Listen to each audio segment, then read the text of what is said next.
over funerals for young people. I've presided over funerals for unexpected deaths, funerals for those struggling with addiction or with mental health challenges, funerals where there's been significant family estrangement. And as my time in ministry has progressed, the definition of what makes a funeral good has changed. What makes a funeral good is not that the conditions around the funeral and the person passing need to be ideal. What makes a funeral good is when there is space to really grieve and a willingness on the part of those present to engage in that grief.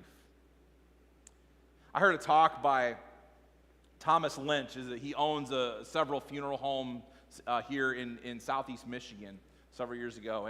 And he shared his concern about the decline of good funerals, the kind of funerals that I'm talking about, and the rise of celebrations of life in their place. Certainly, life can be celebrated, but where it becomes problematic is when the celebration overshadows the mourning. Mr. Lynch's observation was that those left behind would choose celebrations of life, saying that the deceased, quote, wouldn't want us to be sad. But the real reason, in his observation, was that a celebration of life would permit those left behind from having to deal with the complications and the complicated aspects of that loved one's death, to deal with the variety of emotions that surround the death of a loved one, not only sadness, but maybe also anger, maybe hurt, maybe guilt, and maybe even sometimes relief. It's far easier to celebrate a life than it is to grieve a death. And we might think that the deceased would not want us to be sad. Maybe they even told us that when they were still alive. And maybe we don't want to be sad. But the reality is we are sad. We are angry. We are hurting or feeling guilty or even relieved. We can try to pretend that those feelings aren't there, but they are there. And this running from grief in whatever form that grief takes actually gets in the way of us being comforted. Our denial of grief reveals a lack of belief in the source of true comfort. Because behind the denial of grief is the fear that once we start grieving, we won't know when it will stop. Feelings of sadness and anger, of hurt and guilt and even relief that we aren't sure that we're supposed to feel. These feelings are uncomfortable. And we don't like to be uncomfortable. We aren't just uncomfortable with our own grief either. We find the grief of others to be equally uncomfortable. We don't know how to handle it when we see others grieving. And so we'll say things at a funeral like, well, God just needed another flower for his garden. Or you should be happy that they're in heaven. Please don't say these things at funerals. They're not helpful. But no judgment if you said those things. Most people who say these things, they're just trying to make it better, right? They're just trying to help the person feel better. But there is no feeling better. Because there's nothing that you or I can say, there's nothing I can even say in a sermon that changes the fact that the loved one is dead and life will never be the same again. And that's why the beatitude that we're looking at for the month of November is so important for us to take a deep dive into. We're moving in our Provoke Life campaign to the beatitude, Matthew 5, verse 4. Do we have that beatitude, Jan? Do you have that slide? Okay. The Beatitude is, blessed are those who mourn, for they will be comforted. And it seems strange for Jesus to declare that blessed are those who mourn. Because grief and mourning, it feels uncomfortable. Jesus in this beatitude, he doesn't promise that we will be comfortable. In fact, Jesus never promises that we will be comfortable. In fact, he often says the opposite. But what he does promise is to bring comfort. And that comfort does not come from a denial of the reality of death, but in the promise of life after death.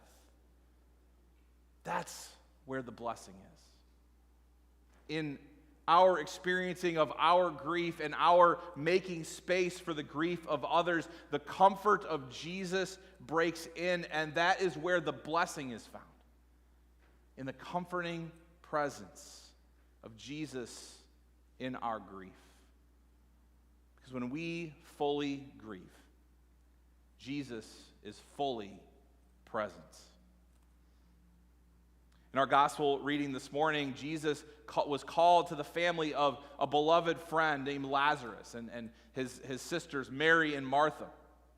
These were close friends of Jesus. Jesus had been to their home many times. It was a sort of a place of retreat and respite as Jesus traveled around the area, preaching and teaching and ministering. And in the verses just prior to our reading this morning, Jesus is alerted that Lazarus is deeply ill, is deathly ill. And you would think that Jesus would rush to Lazarus' bedside, but that isn't what happened. It says in John 11, verse 4, but when Jesus heard it, he said, this illness does not lead to death. Rather, it is for God's glory, so that the Son of God may be glorified through it. And so Jesus ends up staying where he is for 2 more days. And then Lazarus dies. And that's when Jesus heads to Bethany. And his reasoning is really interesting. He gives his disciples his reasoning in verse 15. He says, for your sake, I am glad I was not there, so that you may believe. But let us go to him. So let's unpack this for a little bit. So Jesus knows Lazarus is sick. He knows that he has the power to heal Lazarus. He's been healing people all along. But he chooses not to go to Lazarus and to, in fact, let Lazarus die and allow all of the grief that would ensue. Now, instead, he clearly has in his mind to raise Lazarus from the dead so that his disciples would believe. But this doesn't sound awesome. Like, this doesn't sound very Jesus-y. But Jesus is up to something here. So let's keep going. So Jesus arrives and he has conversations with both Mary and Martha, who both in their own way assert that Jesus could have done something about this. And in fact, their reactions are word for word the same. Martha says in verse 21, Mary in verse 32, Lord, if you had been here, my brother would not have died. How many people do you know who have lost a loved one and someone has expressed doubt or anger about why God did not show up on the deceased's behalf? Jesus goes to where Lazarus is buried, knowing full well what he is about to do. That he's going to do the miraculous, that he's going to raise Lazarus from the dead, that it was going to provoke belief in his disciples and in the religious elite who had come to comfort Lazarus' family. And yet when he comes to the tomb and sees the grief being expressed over the death, Jesus loses it. He begins to weep. And you know, it sounds kind of neat and tidy. Maybe we imagine Jesus with a little tear trickling down. You know, maybe he's just kind of like getting emotional, but not. See, I would imagine this more likely as an ugly cry. Y'all know what an ugly cry is? It's when, like, you just can't control yourself. There's deep heaving and sobbing, and somebody looks at you, and if they wouldn't know what was going on, they're like, oh, that's not a pretty picture. That's what I imagine Jesus experiencing. And why? Why grieve knowing what he was about to do? Knowing that he was about to raise Lazarus and this was all going to be taken care of. And why would he wait to show up at all until there was something to grieve about? Up until this point in John's gospel, Jesus has done some amazing things. He's turned water into wine. He healed a little boy to prevent his death. He restored the ability to walk to a man who had been crippled for decades. He miraculously fed 5,000 people. He walked on water. He gave sight to the blind. But all along the way, he talked about eternal life. And he talked about the kingdom of heaven and how he would bring that kingdom of heaven to earth through his death and resurrection. But because people cannot believe without seeing, he needed a moment to validate everything that he had been saying. And Lazarus' death provided that moment. But I don't think it was just about God in the flesh showing up and beating death. I don't think that's the only thing going on here. I think Jesus also wanted to show how God shows up in death, how God meets us when we grieve, and what God does as we grieve. When Jesus showed up at the funeral, he was confronted by Martha's anger, by Mary's hurt, by the doubt of those who thought that he should have been there.